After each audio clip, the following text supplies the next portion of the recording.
Hello students, welcome to my channel. आज हम सभी अभ्यास 2 एक चर वाले रैखिक समीकरण की प्रश्नावली 2.2 के सवाल करेंगे।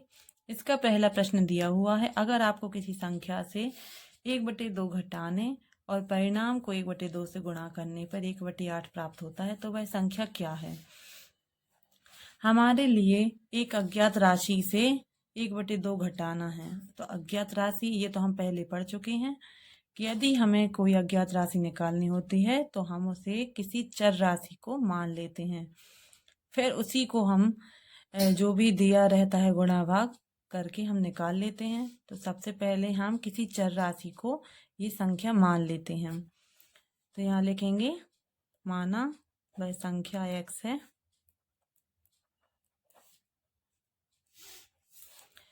x है। अब क्या करना है, वह संख्या तो हमें प्राप्त हो गई है, फिर इन्होंने बोला है 1/2 घटाने और परिणाम को 1/2 से गुणा करने पर। तो यहाँ पर हम प्रश्न के अनुसार जमाएंगे। प्रश्नानुसार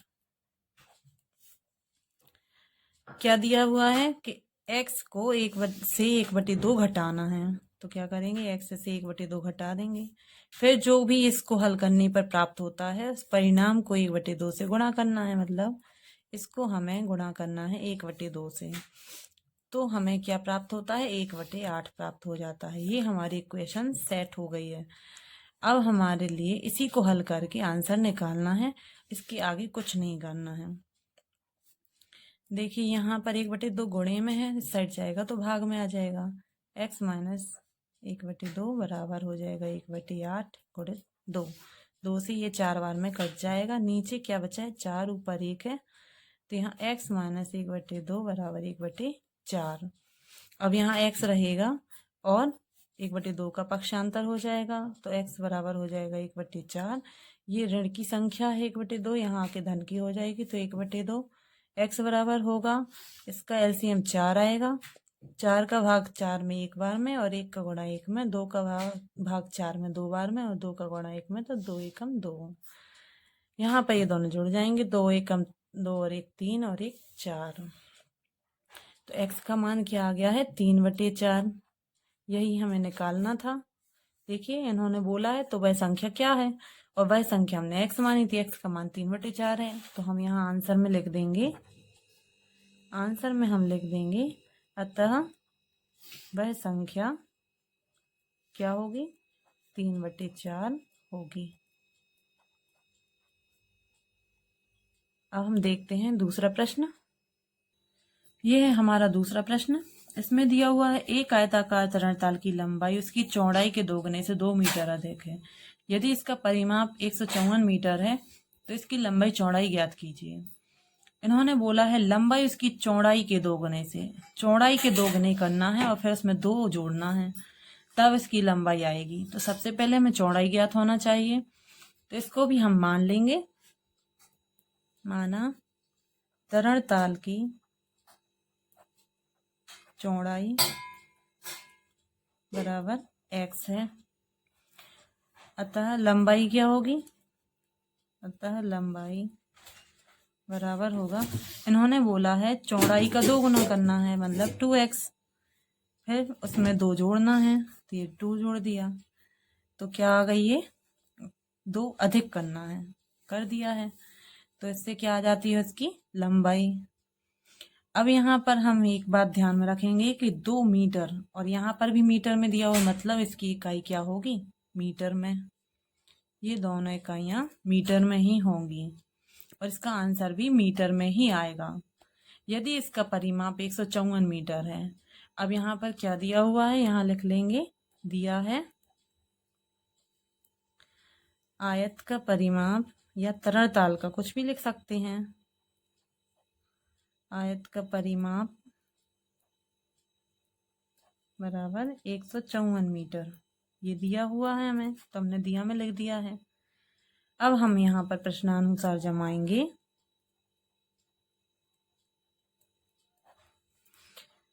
प्रश्नानुसार जमाएंगे, आयत का परिमाप क्या होता है, ये हमें फॉर्मूला लिखना है। आयत का परिमाप बराबर होता है 2 लंबाई धन चौड़ाई। ये सूत्र होता है। तो यहाँ पर 2 लंबाई का मान हम जानते हैं तो रख देंगे 2x प्लस 2, ये तो पूरा लंबाई है, और फिर चौड़ाई का मान रखेंगे धन का x बराबर में 2, तो ये रहेगा ही 2x और x जुड़ जाएंगे क्योंकि इनकी चर राशियां एक सी हैं। यहाँ पर हो जाएगा 3x प्लस का 2। अब देखिए आयत का परिमाप जो यहाँ पर दिया हुआ है कितना दिया है 154, तो यहाँ पर हम इसकी जगह पर ये रख देंगे 154। फिर इस 2 का पक्षांतर कहाँ होगा इस साइड, और ये 2 यहाँ गुणे में है तो यहाँ जाके भाग में, तो यहाँ पर क्या होगा 3x प्लस 2 बराबर हो जाएगा 54, 154/2।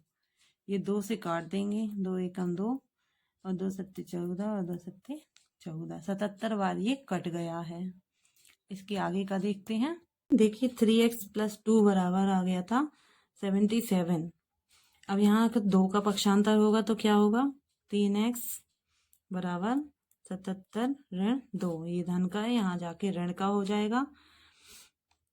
अब यहाँ पर क्या होगा 3x बराबर 2 घटेगा तो 75 हो गया।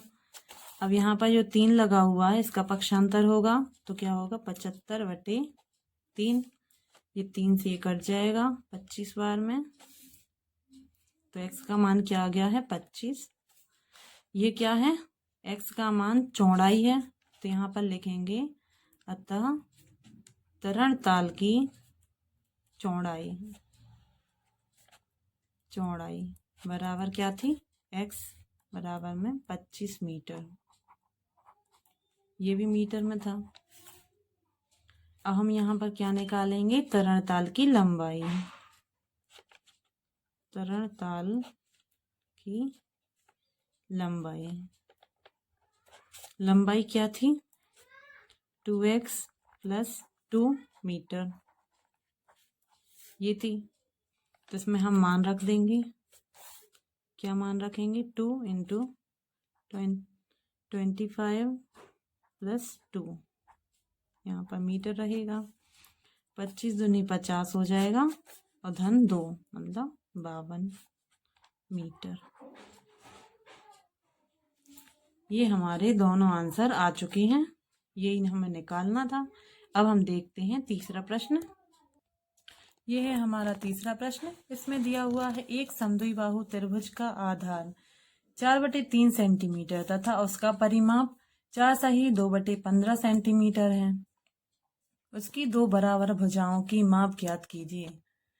देखिए त्रिभुज का आधार दिया हुआ है, मतलब ये कितना दिया हुआ है 4/3 सेंटीमीटर, और 2 बराबर भुजाएं मतलब इनका, ये हमें बताना है कि ये इनका माप क्या है।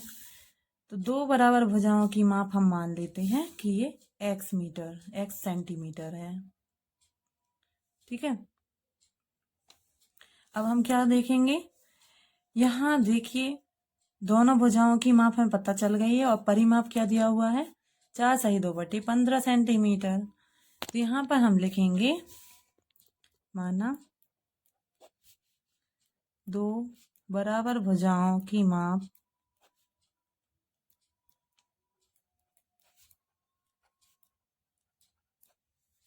बराबर क्या है x सेंटीमीटर है दोनों भुजाओं की माप। और अब हम लिखेंगे जो जो दिया हुआ है, यहाँ दिया है आधार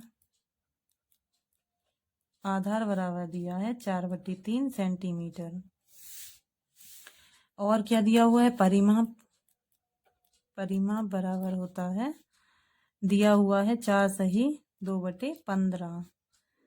इसको हम सही भिन्न कर लेंगे, 15 चौके 60 और 2 62/15 सेंटीमीटर, ये हमारा सही भिन्न हो गया है। अब हम जानते हैं कि समद्विबाहु त्रिभुज का परिमाप क्या होता है, तीनों भुजाओं का योग। तो हम यहाँ प्रश्नानुसार लगाएंगे। प्रश्नानुसार समद्विबाहु त्रिभुज का परिमाप बराबर क्या होता है? AB धन BC धन CA, मतलब तीनों भुजाओं का योग। अब देखिए समद्विबाहु त्रिभुज का परिमाप यहाँ पर दिया हुआ है हमें इसका मान, तो यहाँ पर हम रखेंगे 62/15 बराबर में AB का मान क्या है x, BC का मान क्या है 4/3 और CA का मान क्या है x है। और ये सारे मान किस में दिए हुए हैं? सेंटीमीटर में। यहाँ सेंटीमीटर है और यहाँ पर भी क्या है? सेंटीमीटर है। तो इनको हमें छोड़ना नहीं है, इनको साथ में लगाए रहना है। यहाँ पर हो जाएगा 62/15 बराबर x और x ये जुड़ जाएंगे तो क्या हो जाएगा 2x धन 4/3 सेंटीमीटर। यहाँ पर भी रहेगा सेंटीमीटर। अब यहाँ से ये आगे सॉल्व नहीं होंगी क्योंकि एक में x लगा है एक में नहीं लगा है, तो यहाँ पर हम क्या करेंगे? इसका पक्षांतर कर देंगे। सबसे पहले हमें क्या करना है, या तो हम इसका पक्षांतर कर देंगे या फिर क्या करेंगे, इस 15 को यहाँ से पक्षांतरित कर देंगे। तो क्या हो जाएगा 62 बराबर हो जाएगा 2x प्लस 4/3 ये है और ये यहाँ भाग में है, यहाँ जाके गुणे में हो जाएगा 15। यहाँ हो जाएगा 62 बराबर 15 का गुणा 2x में होगा तो 15 दूनी 30x। यहाँ पर 15 का गुणा होगा 4/3 गुणित गए 15, तो 3 एकम 3 3 5 15, ये 5 बार में कट गया है। यहाँ हो गया 62 बराबर 30x धन 5 चौके 20।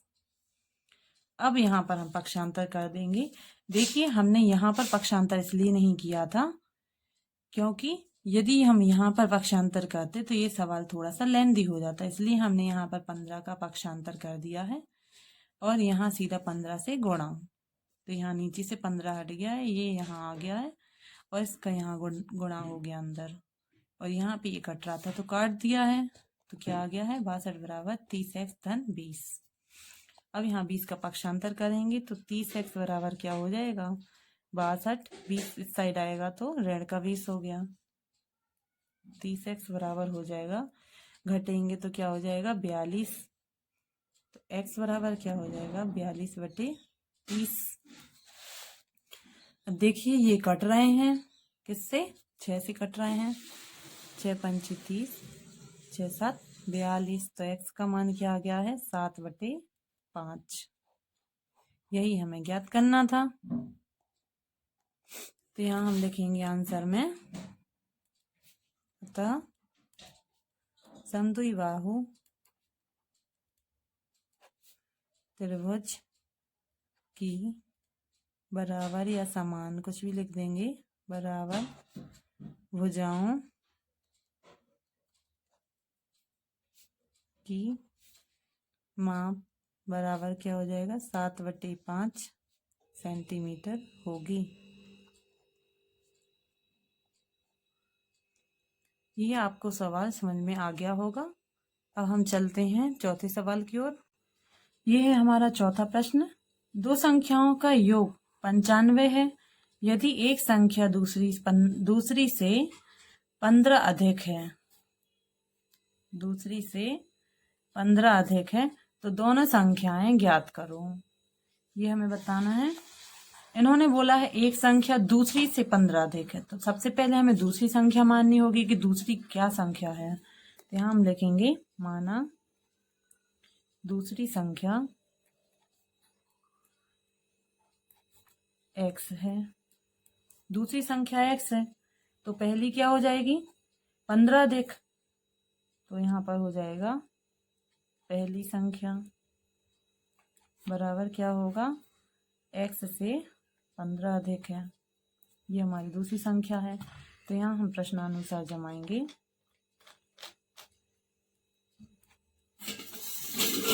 दोनों संख्याओं का योग, दोनों संख्याओं का योग बराबर है 95। तो यहाँ पर इन दोनों संख्याओं का योग कर देंगे। x धन 15 बराबर 95। इन दोनों को जोड़ देंगे तो क्या हो जाएगा 2x धन 15 बराबर में है ये 95। इसका इस साइड 15 का पक्षांतर होगा तो क्या होगा 2x बराबर 95 और ये धन का है तो यहाँ आके ऋण का हो जाएगा 15। अब देखिए यहाँ पर 2x रहेगा, 95 में से 15 जाएंगे तो कितने बचेंगे 80। x बराबर क्या होगा 80/2। यहाँ गुणे में यहाँ के भाग में 2 से 80 40 बार में कट जाएंगे तो x का मान क्या आ जाएगा 40। इन्होंने बोला है कि दोनों संख्याएं ज्ञात कीजिए। ये कौन सी संख्या आ गई है दूसरी संख्या और हमें क्या निकालनी है पहली संख्या। तो यहाँ लिखेंगे अतः दूसरी संख्या x बराबर है 40। तो पहली संख्या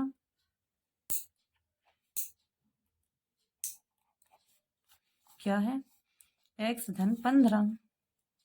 x धन 15 तो यहाँ x का मान रखेंगे 40 धन 15 तो यहाँ हो जाएगा 55।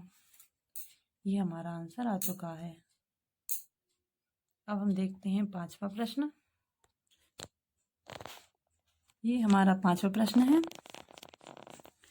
दिया है दो संख्याओं का अनुपात 5:3 है। यदि उनमें अंतर 18 है तो संख्याएं ज्ञात कीजिए। अनुपात दिया हुआ है 5:3। दोनों संख्याओं में अनुपात है ये। तो अनुपात को कभी भी हम पूर्ण संख्या नहीं मान सकते हैं। तो जब भी हमें यहाँ पर अनुपात दिया रहेगा तो हम यदि इस अनुपात को संख्याएं मानते हैं तो उसके साथ में हमें एक चर राशि लगानी होती है। तो देखते हैं। तो यहाँ पर लिखेंगे हम कि माना कि वह संख्याएं 5x और 3x हैं। 5x और 3x है, ये हमने मान लिया है। अब हम यहाँ पर जो प्रश्न में दिया हुआ है उसके ही अनुसार हल करेंगे। क्या दिया है उनमें अंतर 18 है तो यहाँ पर लिखेंगे संख्याओं में अंतर बराबर क्या है 18। अंतर का मतलब होता है घटाना और योग का मतलब होता है जोड़ना। तो यहाँ पर अंतर निकालना है तो हम क्या करेंगे 5x ऋण 3x बराबर क्या है 18। इन दोनों को घटाएंगे तो क्या आएगा 2x बराबर 18। तो x बराबर हो जाएगा 18/2। 2 से ये 9 बार में कट जाएगा तो x का मान क्या आ गया 9। x का मान आ गया है 9 और हमें निकालना है कि वे संख्याएं क्या हैं। तो ये 5x और 3x हैं। तो यहाँ पर लिखेंगे अतः पहली संख्या ये 5x है तो यहाँ पर 5x x की जगह पर क्या रखना है 9। तो 5 गुणित गए 9 यहाँ हो जाएगा 45। ऐसे यहाँ पर निकलेगी दूसरी संख्या। ये क्या है 3x यहाँ हो जाएगा 3 गुणित गए 9 यहाँ हो जाएगा 27। ये हमारा आंसर माना जाएगा। देखिए अब हम देखते हैं छठवां प्रश्न। ये हमारा छठवां प्रश्न। इसमें दिया हुआ है 3 लगातार पूर्णांकों का योग 51 है। तो पूर्णांक ज्ञात कीजिए। यहाँ पर हमें 3 लगातार पूर्णांक चाहिए हैं। 3 पूर्णांक नहीं लगातार पूर्णांक। जैसे हम देखते हैं यदि हम कोई संख्या की 3 लगातार संख्याओं की बात करेंगे जैसे 21, 22 और 23, ये लगातार में है, इनके बीच में कोई भी गैप नहीं है। 21 के बाद 22 और 22 के बाद 23। ये किस प्रकार से हो रहा है जब हमने 21 में 1 प्लस किया तो क्या आया है 22 और जब हमने 21 में 2 प्लस किए तो क्या आया है 23। ऐसे ही हो रहा है, सबसे पहले 21, फिर 21 में 1 प्लस किया तो 22 और 21 में 2 प्लस किए तो 23। तो ये क्या कहलाएंगे लगातार में। इसी तरह से हमें यहाँ पर भी बताना है, तो हम यहाँ पर क्या मानेंगे, माना 3 लगातार पूर्णांक क्या होंगे x, सबसे पहला तो x होगा, फिर हमें क्या करना है +1, तो x धन 1 और यहाँ पर x धन 2। ये हमने मान लिया है कि ये 3 लगातार पूर्णांक क्या होंगे x, x धन 1 और x धन 2। अब इन्होंने क्या बोला है पूर्णांकों का योग 51 है, तो यहाँ हम क्या करेंगे प्रश्नानुसार तीनों पूर्णांकों का योग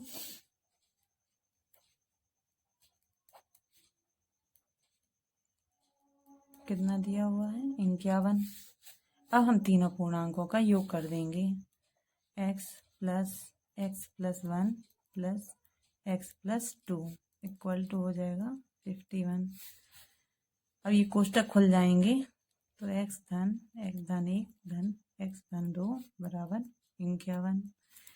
x की संख्याएं जुड़ जाएंगी तो यहाँ क्या हो जाएगा 3x, और यहाँ पर 1 और 2 जुड़ेंगे तो हो जाएंगे 3 = हो जाएगा 51। यहाँ एरो लगाना ज़रूरी होता है। यहाँ 3x और 3 का पक्षांतर होगा तो 51 - का 3, तो यहाँ 3x बराबर होगा 51 में से 3 जाएंगे तो 48, और x बराबर हो जाएगा 48/3। इस 3 से 48 16 बार में कट जाएंगे तो x का मान क्या आ जाएगा 16। जब x का मान 16 है तो तीनों पूर्णांक क्या होंगे क्रम वाइज, 16 के बाद 17 और 18। तो यहाँ आंसर में हम क्या लिखेंगे, अतः तीनों पूर्णांक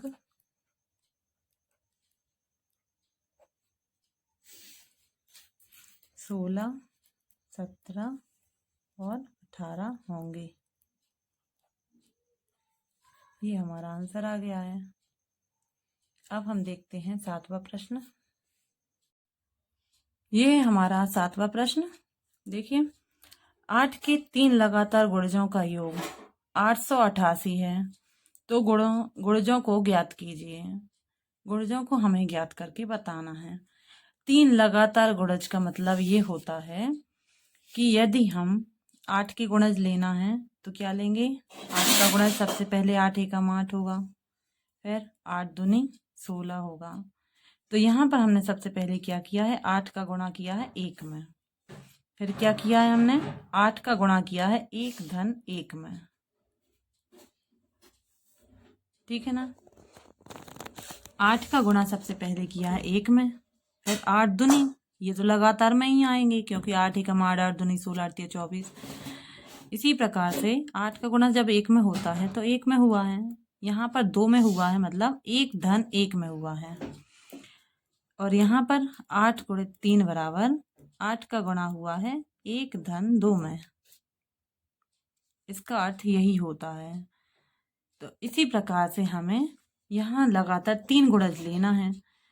अब हम यहाँ पर 1 2 3 तो ले नहीं सकते हैं क्योंकि यहाँ पर हमें परफेक्ट संख्या नहीं पता है कि ये वही है कि 1 ही का गुणा होना है, यहाँ पर 2 का ही गुणा होना है। तो यहाँ पर हम क्या मानेंगे x मानेंगे इसका गुणज। तो देखिए माना 8 के 3 लगातार गुणज क्या होंगे, सबसे पहले 8 का गुणा किस में होगा x में, ये हमारी पहला हो जाए गुणज, फिर होगा x धन 1 में, ये हमारा दूसरा गुणज हो जाएगा, फिर होगा x धन 2 में, ये हमारा तीसरा गुणज हो जाएगा। अब इन्होंने क्या बोला है कि 3 गुणजों का योग 888 है, मतलब हमें क्या करना है इन तीनों का योग करके 888 निकालना है। तो यहाँ हम प्रश्नानुसार 8 के तीनों गुणजों का योग बराबर होगा 888। ये आ गया। अब यहाँ पे इनकी मान रख देंगे हम, तो क्या होगा 8x धन 8x धन 1 धन 8x धन 2 बराबर हो जाएगा 888।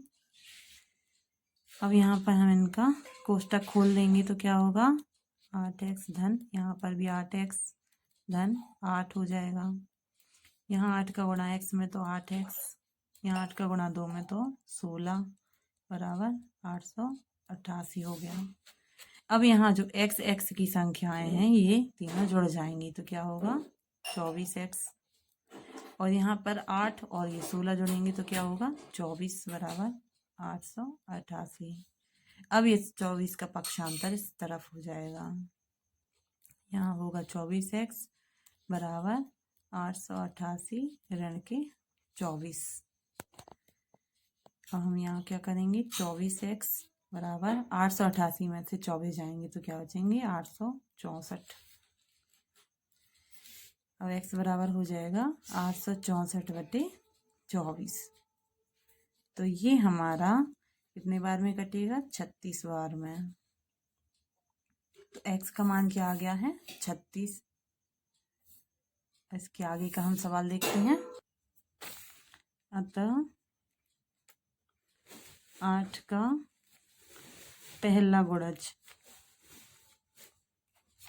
देखिए x का मान क्या आया था हमारा 36, तो 8 का पहला गुणज क्या था 8x, तो यहाँ 8 में 36 का गुणा हो जाएगा तो क्या आएगा 288। अब यहाँ पर निकालेंगे दूसरा गुणज, ये क्या था 8x धन 1, मतलब कि 8x का मान क्या है 36 धन 1, मतलब 37 से गुणा करना है तो क्या आएगा 296। और इसी तरह हम निकालेंगे इसका तीसरा गुणज, बराबर क्या होगा 8x धन 2, मतलब क्या होगा 8 36 धन 2, मतलब 8 में गुणा होना है 38 का, तो क्या होगा 304। ये हमारे तीनों गुणज निकल आए हैं। अब हम देखते हैं 8वां प्रश्न। देखिए ये है हमारा 8वां प्रश्न। इसमें दिया हुआ है 3 लगातार पूर्णांक बढ़ते क्रम में लेकर उन्हें क्रमशः 2, 3, 4 से गुणा कर योग करने पर योगफल 74 प्राप्त होता है। तीनों पूर्णांक ज्ञात कीजिए। यहाँ पर 3 लगातार पूर्णांक लेना है। ये तो आप जान ही चुके होंगे, लगातार पूर्णांक का मतलब होता है क्रम वाइज। जैसे यहाँ पर हम छोटी संख्या ले लेते हैं 1, तो ये हमारा पहला पूर्णांक। फिर 2 लेते हैं तो क्या करना होता है 1 धन 1 लेते हैं, मतलब पहले संख्या में 1 जोड़ दिया तो तब क्या आता है दूसरा। फिर तीसरा कैसे आता है, जब पहली संख्या में हम 2 जोड़ देते हैं, मतलब पहली संख्या जो रहती है उसमें सबसे पहले 1 जोड़ देते हैं तो हमारा दूसरा आ जाता है पूर्णांक, और जब 2 जोड़ते हैं तो तीसरा आ जाता है। इसी प्रकार से आगे बढ़ते जाते हैं और यहाँ की भी संख्याएं बढ़ती जाती हैं। जैसे 1 धन 3 चौथा पूर्णांक निकालना होता तो 1 में हम 3 जोड़ देते, इसी प्रकार से पूर्णांक निकलते आते हैं।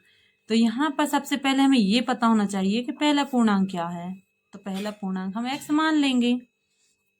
देखिए 3 लगातार पूर्णांकों में हम मानेंगे कि माना तीनों लगातार पूर्णांक क्या है x है, फिर हमें क्या करना है +1 करना है, तो x + 1, फिर दूसरा पूर्णांक क्या हो जाएगा x + 2। ये हमारे तीनों पूर्णांक हो जाएंगे। अब हमारे पूर्णांक तो निकल चुके हैं, इन्होंने क्या बोला है उन्हें क्रमशः 2, 3 और 4 से गुणा कर योग करने पर योगफल 74 प्राप्त होता है। तीनों पूर्णांक ज्ञात करना है, मतलब 2 से पहले पूर्णांक को, 3 से दूसरे को और 4 से तीसरे पूर्णांक को गुणा करना है। और जब इनका योग करेंगे तो क्या आएगा? 74। देखते हैं प्रश्नानुसार। यहाँ पर होगा 2 का गुणा होगा x में, फिर धन 3 का गुणा होगा x धन 1 में, धन 4 का गुणा होगा x धन 2 में। जब इनका योग करेंगे तो बराबर में क्या आता है? 74 आता है, 74। अब हम इनका गुणा करेंगे तो क्या होगा? 2 का x में तो 2x, धन 3 का गुणा x में होगा तो 3x, 3 का गुणा फिर 1 में होगा तो 3, धन 4 का गुणा x में होगा तो 4x, 4 का गुणा 2 में होगा तो 8, बराबर में क्या होगा? 74। यहाँ x की जो भी संख्या है वो जुड़ जाएंगी, तो यहाँ 3 2 5 4 9, यहाँ 9x हो गया, और प्लस में क्या होगा? 8 3 11, बराबर में हो जाएगा 74। अब यहाँ पर 11 का पक्षांतर हो जाएगा, तो क्या होगा? 74 माइनस के 11, 9x बराबर होगा, ये घट जाएंगे तो क्या होगा? 63। फिर x बराबर हो जाएगा 63/9, 9 से 63 कटेगा 7 बार, तो x का मान क्या आ चुका है? 7। अब देखिए हमें बताना था ये तीनों लगातार पूर्णांक क्या हैं, ये हैं, तो हम इनका मान निकाल लेते हैं। पहला मान x का मान 7 है, तो इसमें 1 प्लस करेंगे, तो यहाँ पर दूसरा पूर्णांक क्या होगा? x धन 1 बराबर हो जाएगा 7 धन 1 बराबर 8। ऐसे ही तीसरा होगा